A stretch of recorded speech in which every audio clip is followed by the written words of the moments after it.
$53 billion. That is the tectonic shift that just shook the entire financial world to its core. Stripe, the hyper-agile predator of the digital payment space, is reportedly linking up with private equity titans to swallow the absolute original king of the hill, PayPal. They're dangling a massive 28% cash premium for a giant that's currently bleeding out, down about 85% from its peak. But while the headlines are practically screaming at you to buy the rumor, the smart money, while they're spotting a massive structural flaw, something that could turn this supposed guaranteed win into a terrifying liquidity trap. So, in this explainer, we're going to pull back the curtain and look at the exact mechanics of this takeover. Section 1. The $50 billion assault. Let's put this into perspective. This isn't just some casual boardroom chatter. Stripe and Advent International are slapping $60.50 per share right on the table. That is a $53 billion swing. And what makes this so incredibly aggressive is that it's reportedly backed by $50 billion in committed, locked-in bank financing. I mean, this is not a drill. It's not a vague Reddit rumor. We're looking at a fully funded, hostile-style assault on a legacy pioneer that has completely lost its footing. But you gotta ask yourself, if PayPal is such an unbelievable bargain right now, what is the hidden flaw? What is terrifying the absolute smartest guys in the room? Well, in just about 60 seconds, I'm gonna reveal why PayPal's much-hyped invisible engine is actually their biggest financial liability. But to really get the psychology behind this move, we first need to look at who is actually doing the buying. Section 2. Student swallows the master. Think about this timeline for a second. PayPal basically laid the foundation for online money back in 1998, right? Stripe didn't even exist until over a decade later. But look at this insane contrast today. Earlier this year, Stripe was commanding a valuation of a staggering $159 billion. Meanwhile, right before this news dropped, PayPal was sitting at a measly $42 billion. Stripe is practically 4 times the size of the titan it's trying to consume. Honestly, it's not even a merger. It's more like an organ transplant. Stripe wants that massive legacy consumer base, and they are throwing their valuation weight around to take it. And why do they think they can just walk in and take it? Because PayPal's moat, that iconic yellow button we've all clicked a million times, it's just evaporating. They're facing a silent, brutal war against big tech. You've got Apple Pay, Google Pay, the big banks forming Zelle, and the massive explosion of buy now, pay later giants like Klarna. PayPal is literally fighting on 5 fronts at once, and their distinct, unique edge is just gone. Section 3. PayPal's invisible margin trap. Now let's break down where their money actually comes from. Everybody knows the branded checkout, that famous button, which makes up about 29% of their volume and drives the big conversions. Then you've got Venmo sitting at 18%. But look at that massive 45% chunk. Nearly half of their entire volume is unbranded checkout. That's the back-end plumbing for mega platforms like Uber or Airbnb, where you, the consumer, never even see the word PayPal.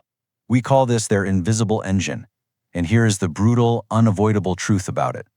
Yeah, it pushes billions of dollars in volume, but it is an absolute race to the bottom. We are talking pennies in profit. This highly commoditized, unbranded processing contributes way less to the actual net income than most casual investors think.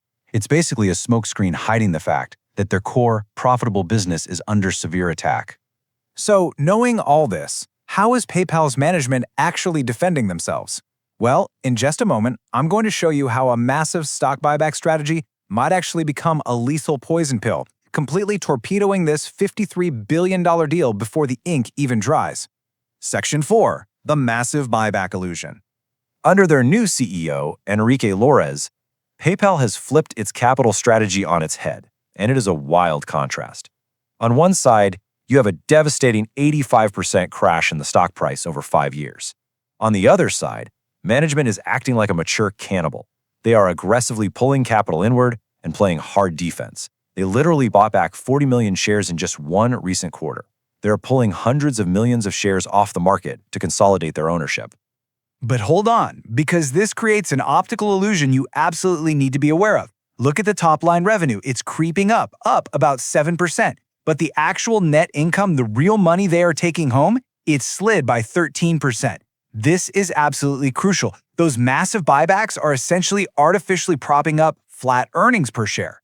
Instead of innovating their way out of this competitive death spiral, they are just burning cash to buy their own sinking stock. Which brings us to the ultimate dilemma for the board. Do you take the $53 billion and run, or do you double down on this internal turnaround? In about 60 seconds, we'll break down the exact numbers that have Wall Street completely torn in half right now. Section 5. Deep value or dead money. 8. That is PayPal's price-to-earnings ratio today. Now, if you're a strict fundamentals trader, a PE of 8 screams deep value. It looks like an absolute steal.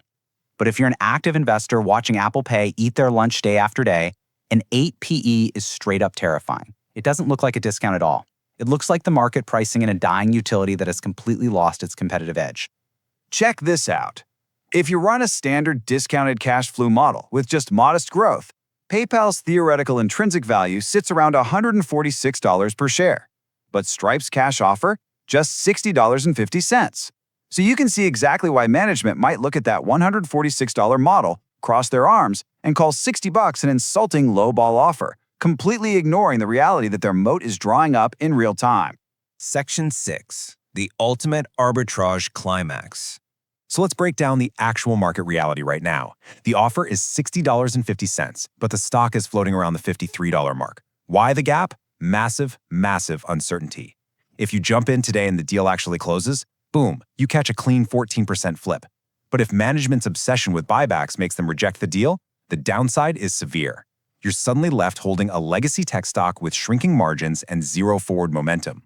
It perfectly sums up what one analyst noted, saying, "This isn't a deep value play anymore. It's a high-stakes game of chicken between an old-world pioneer and the new-world elite." And they hit the nail on the head.